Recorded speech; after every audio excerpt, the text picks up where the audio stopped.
Shabbat Shalom, meus irmãos.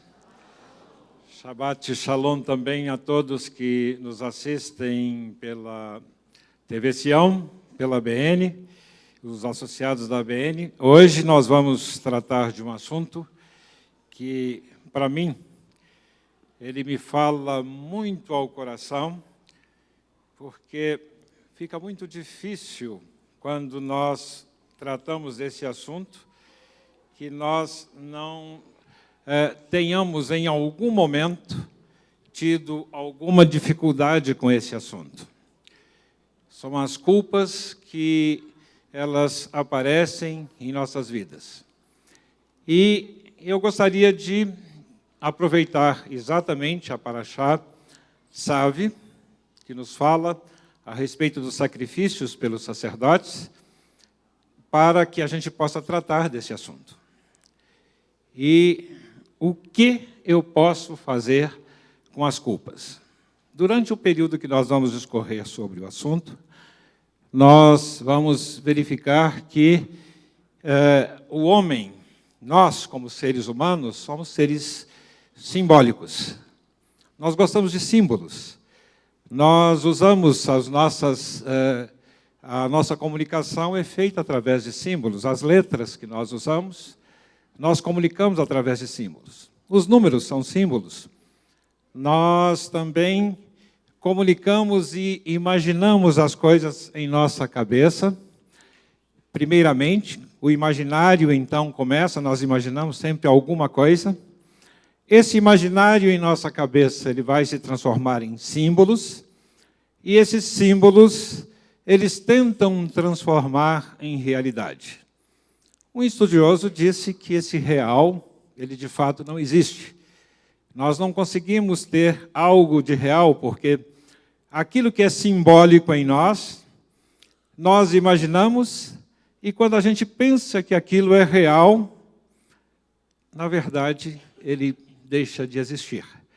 Então, nós temos que sempre entender que essa realidade em que nós vivemos, nós muitas vezes pensamos naquilo que é passado, presente e futuro, e quando nós imaginamos que é o presente, ele já está no passado. E quando nós o imaginamos, ele está no futuro.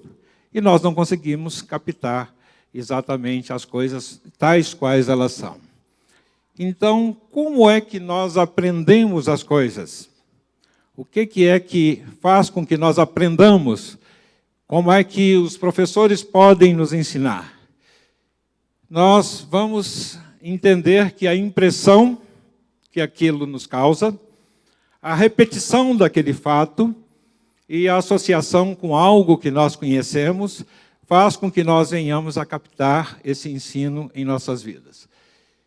E quanto nós aprendemos? William Glasser é um estudioso desse assunto. Ele nos diz que, de ler, quando eu leio alguma coisa, eu aprendo 10%. Se eu vou ouvir, eu aprendo cerca de 20% daquilo que me é ensinado. Mas quando eu observo as coisas, quando eu passo a observar com clareza as coisas, eu vou aprender cerca de 30%. E se eu vou ver e ouvir, 50% eu capto. E se eu debato, se eu pergunto, se eu respondo, eu consigo gravar até 70%. E se eu consigo escrever, interpretar, expressar, utilizar, demonstrar, praticar e aplicar, até 80% eu retenho. E, para aquele que ensina, tem algo muito produtivo, e eu sou muito privilegiado aqui de poder ensinar, porque eu aprendo até 95%. Então, quando nós ensinamos algo, e por isso o método de Yeshua é o método de fazer discípulos, de você ser professor de alguém, quando você quer, de fato, aprender, você precisa de ensinar alguém, precisa ser professor de alguém. Você tem que transmitir. E o apóstolo Paulo nos fala isso, aquilo que de mim aprendestes, você ensina a outros, escolhe homens capazes, capazes de que possam transmitir a outros, porque essa é a forma melhor de aprendizado, é quando nós ensinamos. Então, o que nós queremos ver? Que nós aprendemos com símbolos. E se aprendemos com símbolos, o Eterno não deixa de usar símbolos para nos ensinar. E se nós aprendemos, vemos 4 lições sobre o tabernáculo. E exatamente são símbolos que ele vai ensinar para as nossas vidas, para que nós gravemos os seus ensinamentos. As roupas sacerdotais, ele mostra também que as roupas são maneiras, são símbolos que vão nos ensinar a maneira. A menorá, aqui na congregação Aron HaKodesh, a Abimá, nós vemos que logo acima do Aron HaKodesh, nós temos ali Santidade Adonai, que nós vamos verificar que é a tiara do sacerdote, o rolo da Torá, as festas bíblicas, são todos símbolos que o Eterno nos ajuda ensinando. As mitzvot, as 613, nós vemos o talit, mas nós vemos que os símbolos são apenas auxiliares para nos ajudar, lembrar e guardar. Não podemos fazer religião com isso. Não podemos fazer com que esses símbolos se transformem em amuletos em nossas vidas, mas eles nos ajudam e muito a lembrar. E então, pensando nisso, é que nós vamos entrar na nossa paraxá. Essa breve introdução para que a gente pudesse entender o que o Eterno quer nos falar nessa manhã. Na paraxá de Tzav, ordena, Levítico 6:8 a 8:36, nós já lemos no início aqui, no momento da leitura da Torá, em Jeremias, a nossa Haftará, em Marcos 13:31 a 37, nos falando exatamente do Tikkun Olam, fazendo exatamente aqueles aspectos em que Yeshua está realmente voltando e tem um tempo muito determinado em que ele estará voltando e que os sinais estão muito próximos a cada um de nós. Então, na paraxá de hoje, nós vemos que ela continua o ensino das leis relativas ao Mishkan, ao tabernáculo, e ele vai falar exatamente da consagração dos sacerdotes, mas consagração também dos utensílios. Será que nós precisamos de consagrar os utensílios, consagrar as coisas que nós utilizamos? Será que não são coisas tão comuns? Será que as coisas que nós usamos no dia a dia, o nosso carro, a nossa casa, os nossos bens, os nossos pertences, nós precisamos de consagrá-los também? Nós devemos consagrar, porque eles pertencem ao Senhor e foram dádivas que o Senhor nos deu, inclusive fazendo com que elas sejam bênçãos em nossas vidas. E na semana passada nós vemos que a paraxá nos ensina sobre os sacrifícios na perspectiva do doador. E nessa semana o ensino é exatamente sobre os mesmos sacrifícios, mas agora numa perspectiva diferente do sacerdote, bem como o seu serviço.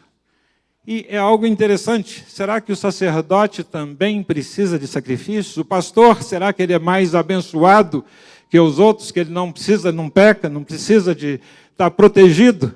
Será que ele é tão bom assim que Satanás nem o tenta mais? Nós vemos que quanto maior é a responsabilidade na obra do Senhor, mais o inimigo quer derrubar essa pessoa. Quer fazer com que ele tenha dificuldades, quer tocar na sua vida, quer tocar exatamente na sua família, quer tocar exatamente em tudo aquilo que ele pertence. E ele precisa exatamente também de muitas orações e consagração também para que ele possa fazer o seu trabalho. E é algo que a paraxá nos ensina aqui, manter o fogo de forma constante sobre o altar. E por que manter um fogo constante sobre o altar? E durante cerca de 100 anos depois dessa instituição, esse fogo foi mantido ali sobre o altar. Exatamente para que a presença do Senhor não faltasse definitivamente na presença no altar, que o altar das nossas vidas também tenha a presença do Senhor constante em nossas vidas, em tudo aquilo que nós vamos fazer. Seja nos pequenos detalhes, nos grandes detalhes da nossa vida. E nós vemos que as cinzas precisavam de ser retiradas toda manhã. E se as cinzas precisam de ser retiradas pela manhã, é porque o sacrifício tinha que ser queimado por inteiro. Não podia sobrar nada pela manhã. E isso era também um serviço que o sacerdote tinha que fazer. Ele tinha que vestir as suas roupas e depois trocar as suas roupas para que ele pudesse retirar as cinzas e colocá-las em lugar adequado. E parece que era um serviço que qualquer um poderia fazer, mas aquele que faz o serviço maior tem que ter humildade para fazer o serviço menor. Não há serviço que não tenha importância no reino dos céus. Todos eles são importantes. E apresenta os vários tipos de sacrifícios a serem oferecidos também.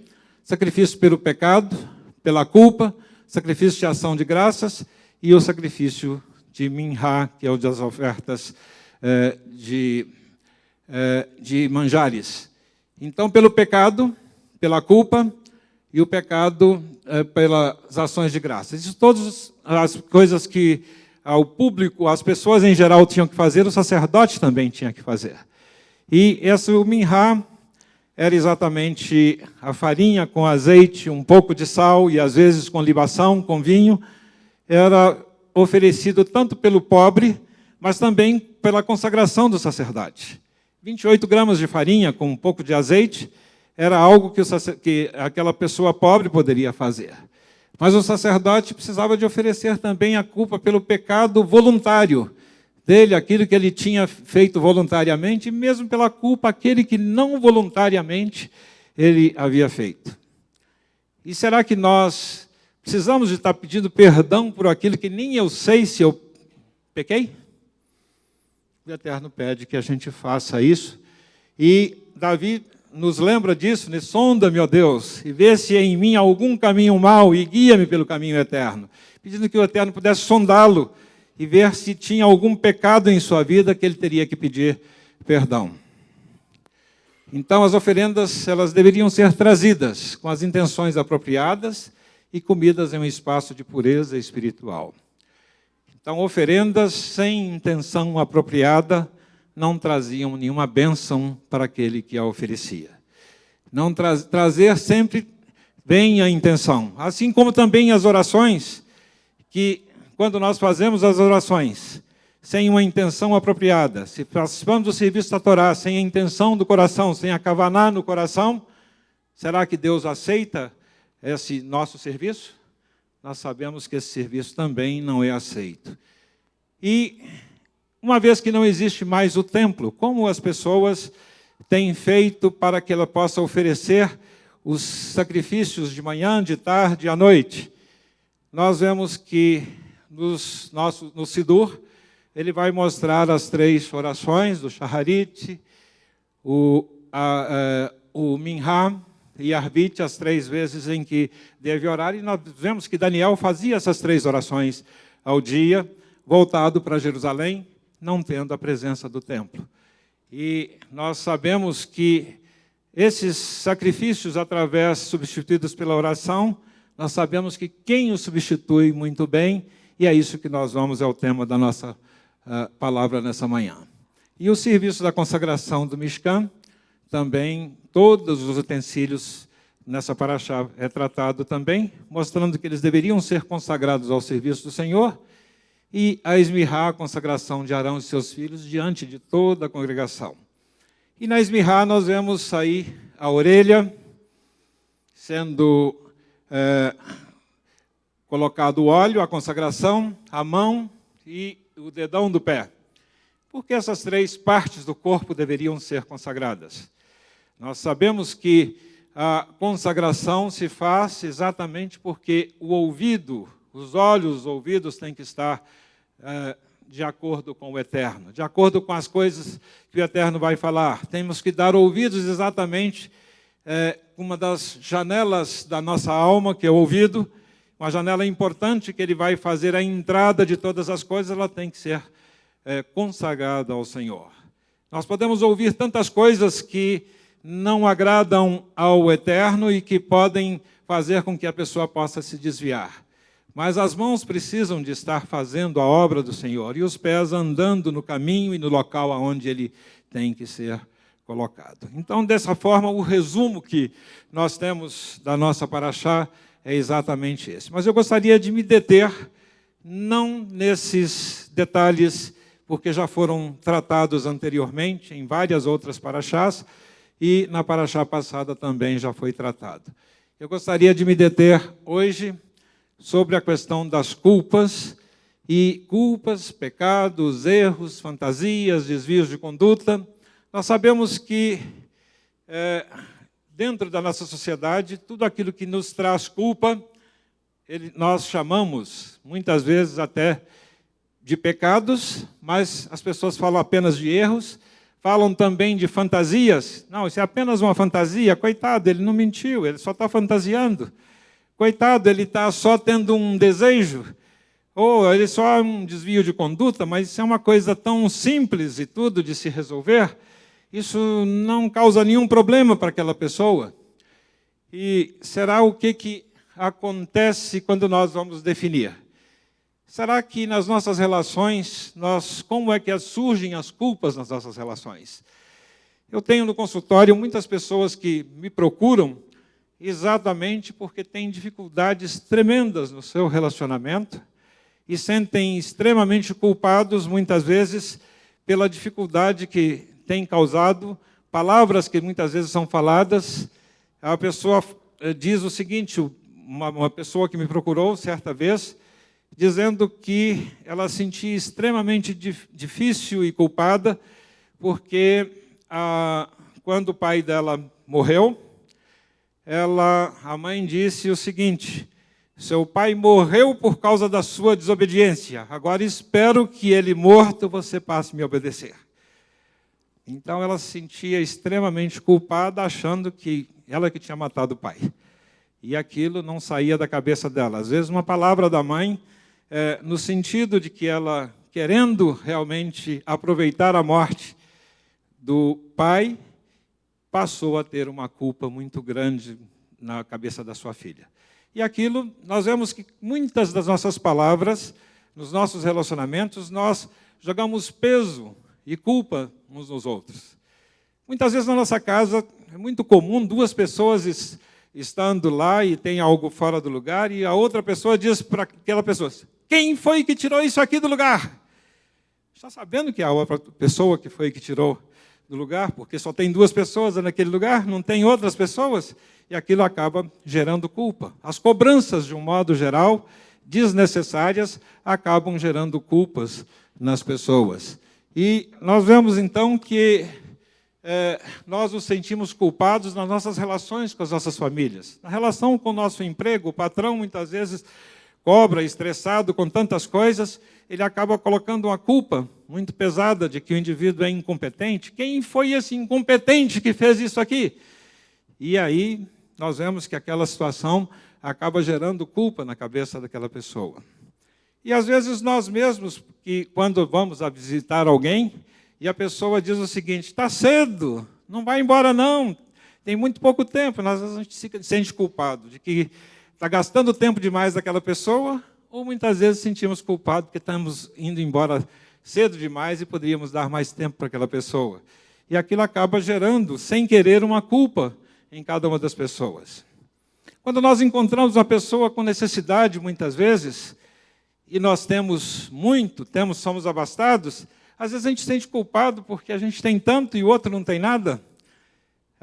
Às vezes aquela pessoa o indivíduo vai dar numa igreja muito comum, nós trabalhamos num trabalho de ação social, e uma senhora que estava me ajudando, ela falou para a pessoa: olha, cuidado, eu estou te dando essa cesta básica, vê se não come muito, viu? Porque essa cesta básica tem que dar para o mês inteiro, vocês são muito pobres, viu? Então, nós vemos que eu falei: puxa vida, não chamo mais essa pessoa para me ajudar. Não precisa disso, né? Então, nós vemos que são situações trágicas que acontecem, que geram muita culpa nas pessoas. Muitas vezes, visitando um doente, e a gente está vendo que o doente está em estado terminal, e a pessoa vai visitar e diz: olha, sua cara está boa, você está tão bonzinho hoje, a pessoa está moribundo, já quase indo embora, e a pessoa colocando algo que gera mais culpa ao indivíduo. Se ele está tão fraco, ele é que é culpado daquilo de estar tão fraco.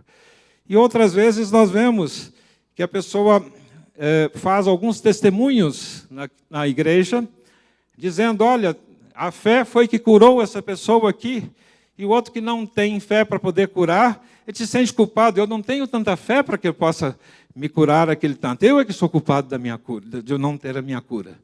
Então, nós nos sentimos culpados, muitas vezes, porque as pessoas tentam fazer comentários da nossa vida dessa forma. Mas será que a culpa é sempre ruim?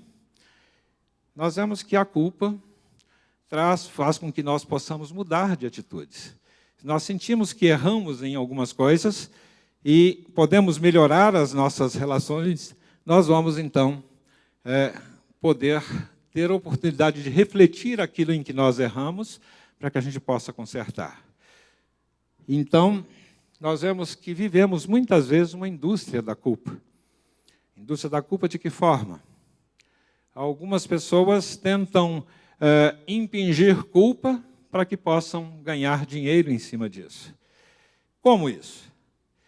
Nós vemos que algumas instituições religiosas tentam mostrar dessa forma que o diabo é que está colocando um tanto de problemas na pessoa e que a pessoa, então, precisa de ir ali para que ele possa ser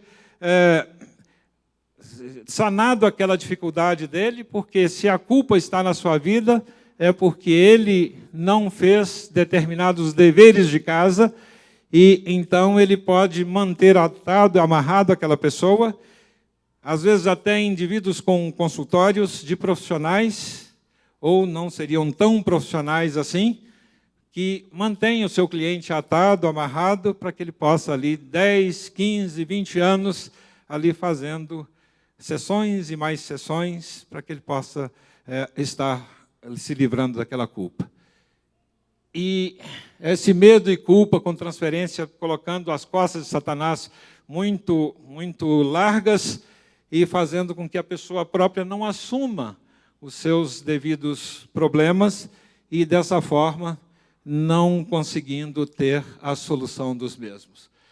E será que a culpa pode trazer doenças em nós?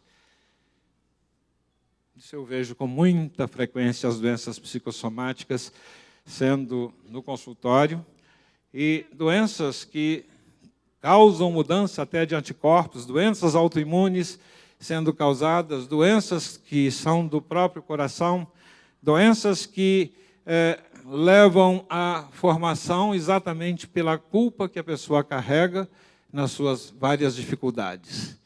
E, muitas vezes, a pessoa ainda usa o remédio como um pensamento mágico, de que aquele remédio tem um poder tão grande para que ele não possa mudar as suas atitudes. Então, a atitude, às vezes, é mais difícil de mudar em relação à vida, em relação aos problemas, então ele prefere usar um remédio. E, por isso, muitas vezes, nós vemos que os remédios hoje mais utilizados são aqueles que aumentam a taxa de endorfina. O que é o remédio que aumenta? São remédios para depressão. Remédios que são mais utilizados no mundo. São os análogos da fluoxetina, são eles que são os mais utilizados. Os ansiolíticos são muito utilizados. São medicamentos que se usam exatamente para que a pessoa possa se sentir feliz, sentir que ele pode viver uma vida melhor e diminuir a sua ansiedade, diminuir a sua culpa. E esse pensamento mágico faz com que ele não procure a solução adequada para os seus problemas. Vamos ver algumas coisas interessantes que, ali no caso de Adão, onde estás? E ele falou, eu estava nu e tive medo. Mas quem te mostrou que estava nu? Eu comeste da árvore que te ordenei que não comesses. Então, Adão teve medo com a sua culpa. Ele, então, mostra que, no medo que ele teve, ele, então, se esconde. E muitas vezes, quando nós temos medo de assumir os próprios problemas nossos, nós vamos ter, então, nos esconder dos problemas como o avestruz que enfia a sua cabeça lá dentro da terra e não consegue enfrentar. Adão, então, não conseguindo enfrentar o seu problema, enfrentar aquilo que ele havia feito, e então o Eterno pergunta, e ele responde, dando uma resposta daquela situação: a mulher que me deste. A mulher que me deste, então, essa que é a razão de eu estar com essa dificuldade. E deu da árvore e eu comi. Então, a culpa foi de quem, então? Do próprio Deus, do próprio Eterno. Eu não tenho culpa. Então, o problema eu desloco. Esse deslocamento da culpa é tão comum, essa síndrome de Adão, em nós de deslocar a culpa e colocar no outro o problema, colocar nas circunstâncias o problema. E nós, com frequência, vemos no ambiente carcerário as pessoas, o que foi que aconteceu? Foi a sociedade que me fez fazer dessa forma. O que aconteceu que você se tornou um criminoso? Ah, foram as circunstâncias. Mas você não tem culpa? Não, eu não tenho culpa disso, não. Foram as pessoas que me jogaram nessa situação. Então, não se tem culpa. É sempre o outro. E a Eva, que é isso que fizeste? A serpente me enganou. Também não assumindo a culpa. E será que se eles tivessem assumido a culpa e tivessem assumido o perdão, será que essa história poderia terminar bem diferente? Nós sabemos que sim, que poderia terminar muito diferente. Mas Deus sabe exatamente o que ele está lá. E Caim, onde está Abel, teu irmão? E ele prefere, sou eu o guarda do meu irmão? Prefere tratar com ironia. Quantas vezes nós tratamos também com ironia as nossas culpas? Tratamos com ironia, eu tenho alguma coisa a ver com isso? Será que isso tem alguma coisa a ver comigo? Por acaso eu tenho que assumir isso mesmo? Será que isso é um problema que eu preciso de assumir? E a gente sabe que Caim recebe a paga disto, né? Pedro lembrou do que dissera Jesus: antes que o galo cante 3 vezes, me negarás, e saiu dali, chorou amargamente. O choro pode ser um choro de arrependimento, pode ser só de remorso, pode ser um choro só de depressão, e nós vemos que esse chorar ali amargamente pode trazer muitas atitudes diferentes na vida da pessoa. E a culpa pode nos fazer chorar amargamente. Tem culpas que fazem com que nós choremos amargamente em nossas vidas e tenhamos atitudes que não são muito adequadas. Mas se esse arrependimento, ela levar a um arrependimento sincero, ela vai fazer mudança de vida em cada um de nós. E Judas, como ele faz com a sua culpa? Pequei traindo sangue inocente. Reconhece isso. Mas que importa? Seja isso contigo, e tendo atirado para dentro do santuário as moedas, retirou-se e foi fazer o quê? Foi se enforcar. Há pessoas que, por causa da culpa, suicidam mesmo. Sentem tão culpados que preferem tirar a sua própria vida do que enfrentar a sua própria realidade. Então, a culpa ela traz realmente dificuldades muito grandes se ela não for tratada adequadamente. E Pilatos, como ele trata a sua culpa? Ao ver que nada conseguia, pelo contrário, que o tumulto aumentava, mandando trazer água, o que ele fez? Lavou as mãos. Diante de problemas, muitas vezes temos pessoas que simplesmente lavam as mãos. Isso não é comigo. Eu não tenho nada para fazer. Quantas pessoas lavam as mãos diante dos problemas mais sérios? Diante do Holocausto, 6 milhões de judeus foram mortos e muitos simplesmente lavaram as mãos. E por isso continuou morrendo muitas pessoas. Nós temos tragédias, dificuldades, temos Brumadinho aqui, muitas pessoas tentando lavar as mãos, não temos culpa disso. Não temos culpa nenhuma disso, estão lavando as mãos, isso não é problema nosso. É um problema da natureza, pura e simplesmente. Mas será que é exatamente isso que ocorre diante dessas tragédias, dessas dificuldades? E nós vemos que, mesmo ele dizendo que sou inocente do sangue desse justo, seja lá, deste homem, seja lá isso convosco. E Jacó teve culpa exatamente porque ele roubou o direito de primogenitura do seu irmão. E quando ele se encontra com seu irmão, qual a sua atitude? Ele manda presentes em vários lotes para ver se resolvia essa questão. Mas por que que ele manda esses presentes? Teve medo e ficou muito aflito. Será que se ele tivesse agido corretamente com seu irmão, ele precisava desse medo, precisava dessa aflição? Sabemos que houve mudança na sua vida. Teve um encontro com Deus e ele muda a sua vida. E essa mudança desse encontro com Deus, ele sai meio manco, sai mancando. Mas é possível que ele, então, aplaque esse medo e desse encontro com Deus faz com que ele possa ter um encontro com seu irmão e poder resolver as suas questões. Então, Davi, quando ele é chamado a atenção na sua morte de Urias, e ele reconhece, então, disse Davi a Natã, pequei contra o Senhor. E aí Davi buscou pela criança, jejuou, passava a noite toda prostrado em terra, e Davi, levantando em terra, lavou-se quando a criança morreu, e mudou as suas vestes, e entrando na casa do Senhor, adorou. A atitude dele já foi diferente, com a sua culpa de reconhecimento. E é por isso que, na palavra, ele é chamado de um homem segundo o coração de Deus. Não que ele não tivesse erros, não que ele não tivesse dificuldades, mas que ele, então, mostrando que ele podia reconhecer e pedir o favor do Eterno para a sua culpa, e podendo, então, reconciliar com o Eterno ali. Então, ele pode escrever que enquanto eu me calei, consumiram os meus ossos, envelheceram os meus ossos, e o meu bramido o dia todo, porque de dia e de noite a tua mão pesava sobre mim, e o meu humor se tornou em sequidão de estio.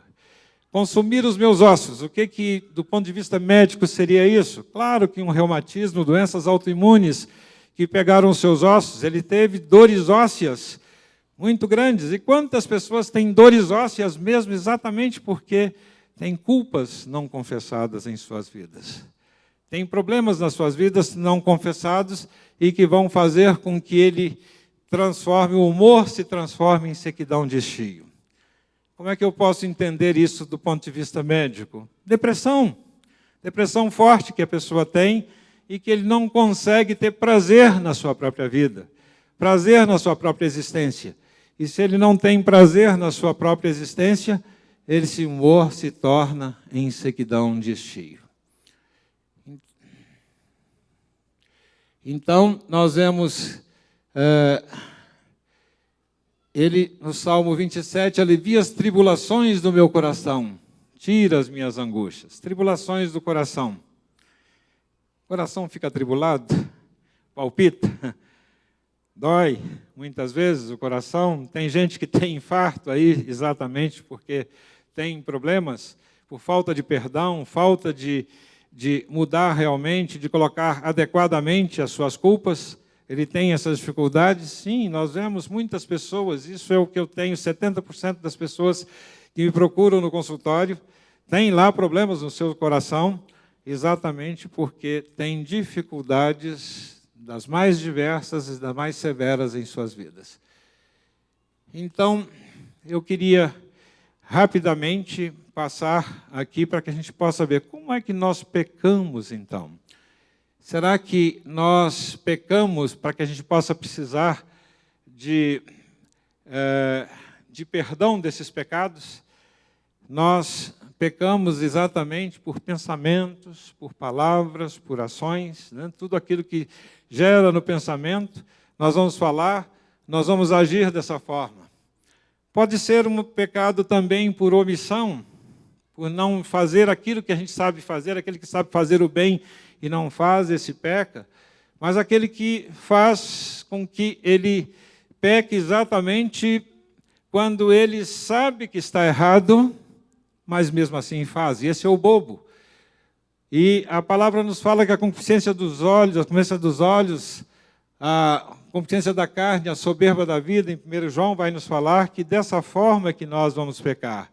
E nós temos as janelas da alma que entram todas essas sugestões que nós já tivemos oportunidade de conversar aqui e falar sobre esse assunto anteriormente. Mas sempre nós temos a decisão de fazer e a decisão de não fazer. Algumas pessoas comentam comigo, dizendo, você é uma pessoa que está numa igreja e essa igreja te proíbe de um tanto de coisas. Você não pode fazer. Eu, pelo contrário, eu tenho a liberdade de não fazer. É algo que me dá a liberdade de não estar envolvido com as coisas que as pessoas do mundo estão envolvidas. Então, se eu for olhar dentro daquilo que o Vidoi, lá dentro ele vai falar de uma série de situações em que nós nos tornamos culpados, a culpabilidade.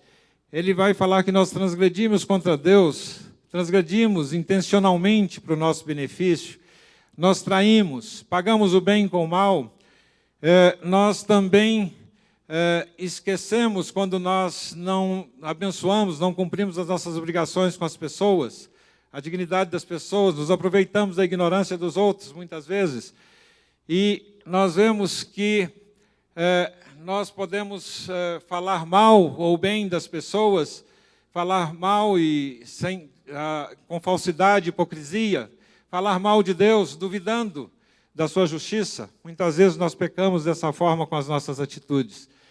Nós transgredimos, influenciamos as pessoas para o mal, com atos e palavras, pervertemos as coisas boas. Nós fazemos transgressões premeditadas, pessoas boas em pessoas más, e nós podemos ver que transgredimos intencionalmente, muitas vezes. Às vezes roubamos, às vezes deixamos em que as pessoas tirar vantagem do pobre e do rico. Não apenas vivemos com a mentira, nós justificamos e juntamos a mentira às vezes. Trouxemos falsidade ao nosso cotidiano, acusamos falsamente as pessoas. E ele vai dizer que nós transgredimos de não colocar obstáculos na frente de um cego, demos maus conselhos para nosso proveito. Às vezes nós mentimos e não somos recebidos, fizemos promessas e não nos esforçamos para mantê-las, falamos e não cumprimos. E muitas vezes nós vemos que nós não tivemos atitudes sérias na vida, tentamos encontrar humor em tudo. As pessoas que gozam das pessoas fazem pilhéria, fazem de tudo aquilo que as pessoas estão fazendo na sua vida. Piadas com todas as coisas e tornamos o retorno das pessoas mais difíceis. E nós nos rebelamos, não tivemos muita fé e desafiamos às vezes a vontade de Deus. E desrespeitando a Deus e as suas mandamentos, ficamos indiferentes ao serviço de Deus e transgredimos por causa das nossas cabeças pervertidas, negamos a validade das mitzvot, causamos sofrimentos, perdas às pessoas. E vamos ver que nós não mudamos os atos mesmo depois de receber sofrimento. Cometemos atos que nos rotulam como malvados, cometemos transgressões, corrompemos nosso caráter, transgredimos e nos degradamos ao ponto de tornar abomináveis aos olhos de Deus. E nos afastamos. E muitas vezes o próprio Eterno nos deixa afastar. Mas o que fazer? Aqui é um conselho de Yeshua. Em verdade eu vos digo que qualquer que não receber o reino de Deus como uma criança, de maneira nenhuma entrará nele. Vamos ver?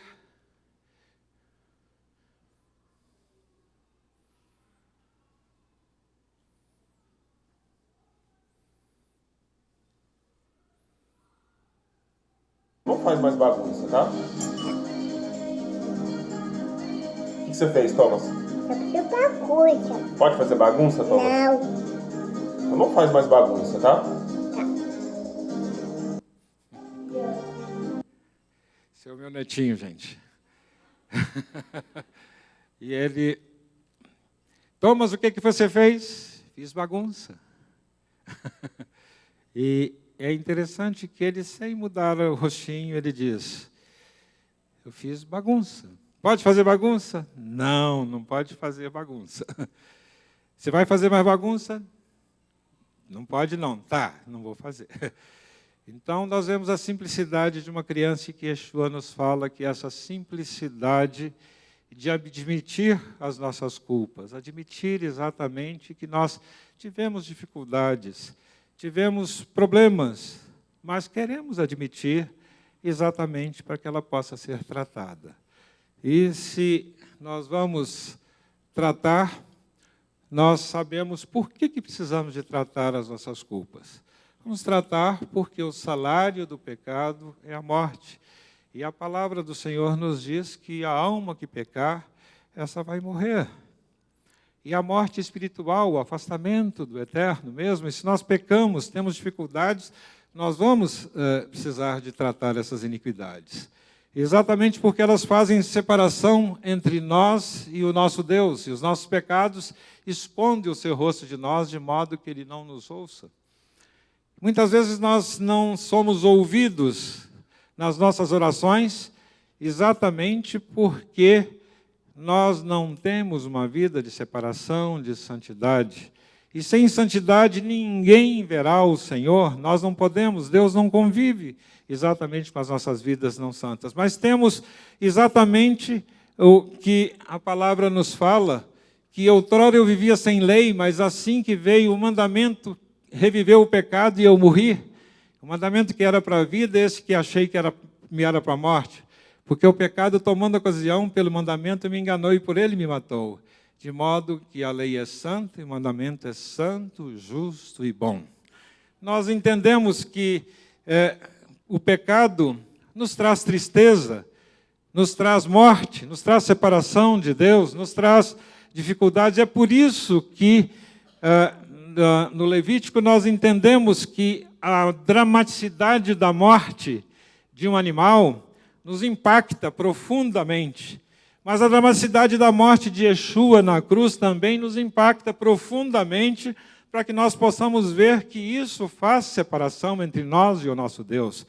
Mas também nos traz a vitória através de Jesus, através de Yeshua, para que nós possamos fazer a techuvá, fazer o retorno, fazer exatamente o nosso retorno à presença do Senhor, através da vida que Yeshua nos traz. Então, nós vemos que o dom gratuito de Deus é a vida eterna em Cristo Jesus. Muitas pessoas têm falado que nós que precisamos da graça simplesmente, que não precisamos mais da lei para que possa mostrar o pecado na nossa vida. Nós precisamos exatamente da lei que mostra o pecado em nossas vidas para que a gente possa procurar com certeza em Yeshua a mudança de nossas vidas. Eu queria só... já encerrando a nossa fala, tem uma oração escrita pelo Rabino Ben Hacanan Nehunia, no primeiro século. Ela tem 7 sequências de 6 palavras, cujas iniciais formam as palavras idênticas às de Gênesis em suas primeiras 42 palavras. E é algo tão interessante como esse rabino pensou nisso aí, e nós vamos verificar que é exatamente Ana Bekoa, Gedulai Emihat Atir Serurá. E aí ele forma como um acróstico aquela palavra no final, o Kabel Rinat Sagben no Amerra, Taharen no Norá, Gibor, e aí ele vai falando e formando aquelas palavras. Mas eu queria chamar a atenção disso aqui exatamente porque as palavras em Gênesis, ali, são exatamente as mesmas palavras, as 7 palavras que estão ali, são as mesmas que formam as palavras aqui, o acróstico disto aqui. Então, há algo tão interessante nessa oração que tem no Siddur, que ele está mostrando que essa oração, mostrando que Gênesis, e nas primeiras palavras do Ana Bekoa, ele está apontando, e segundo aqueles que estudam Gematria e o Zohar, ele vai dizer que isso aqui ele aponta para o Messias. E essas primeiras palavras aqui, elas vão dizer que o reino messiânico está muito próximo de vir, e que eles apontam no Zohar que ele viria após o ano de 2014. E é algo tão interessante nisso, que esse reino messiânico, segundo aqueles que estudam, e os estudos que nós vimos no Zohar, através dessa oração e através de Gênesis, mostrando que esse reino messiânico é um reino que tem que retornar o Éden aqui à Terra. E como é que se retorna esse Éden aqui à Terra? É exatamente a relação do Eterno com Adão antes do pecado. Uma relação de proximidade, uma relação de algo, de um corpo glorificado, de algo que ele estava nu e não se envergonhava, porque ele estava na presença do Eterno. E estando ali na presença do Eterno, então, esse reino messiânico é exatamente o retorno da presença do Eterno num Éden novamente aqui na Terra. E é exatamente isso que fala lá em Marcos, exatamente na nossa Brit Hadashah. E a tradução disso é: livra-nos, rogo, dos vínculos da paixão pela força da tua destra. Ou desata os nós também, que seria a tradução correta. Aceita o clamor do teu povo, ó Deus temido, exalta-nos e purifica-nos. Ó muito poderoso Deus, conserva com a pupila dos seus olhos aqueles que defendem a tua unidade. Abençoa-nos, purifica-nos, outorga-nos com a tua justiça bondosa, contínuo galardão. Tu és o mais alto e santo que teu povo congregado com abundância de generosidade.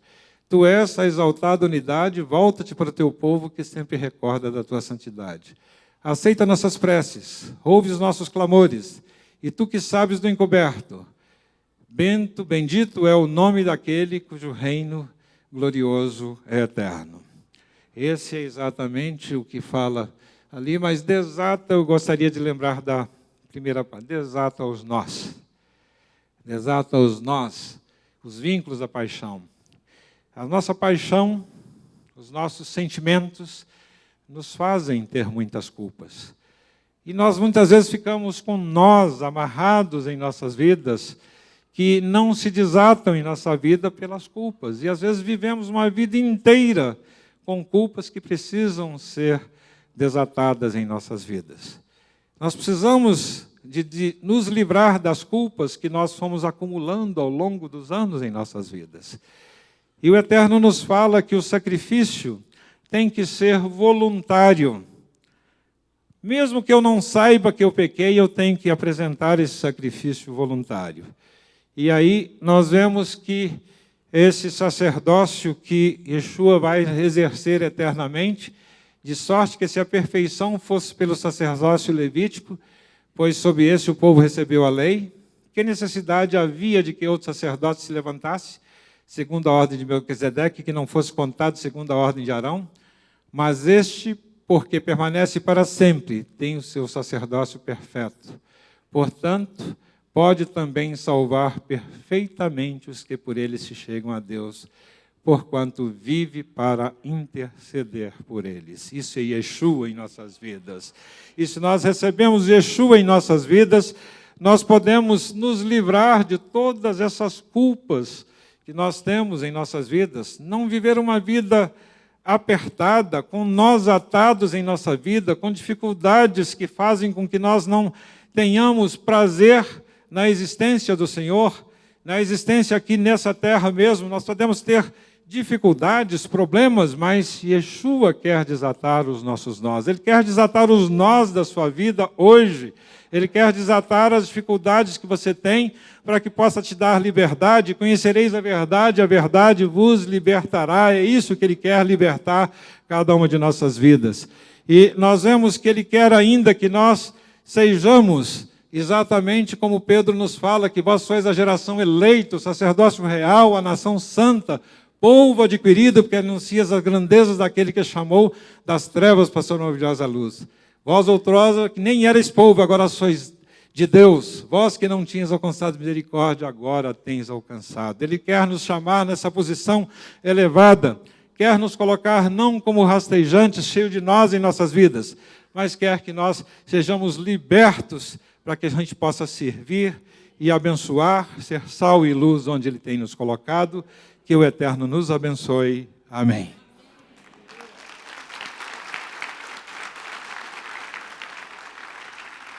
Se você gostou e foi abençoado com esse estudo, inscreva-se em nosso canal do YouTube. Considere também ser um mantenedor do trabalho do Ensinando de Sião no Brasil, Israel e no mundo. Doações e contribuições podem ser feitas através do link na descrição desse vídeo. Um grande abraço e shalom, shalom.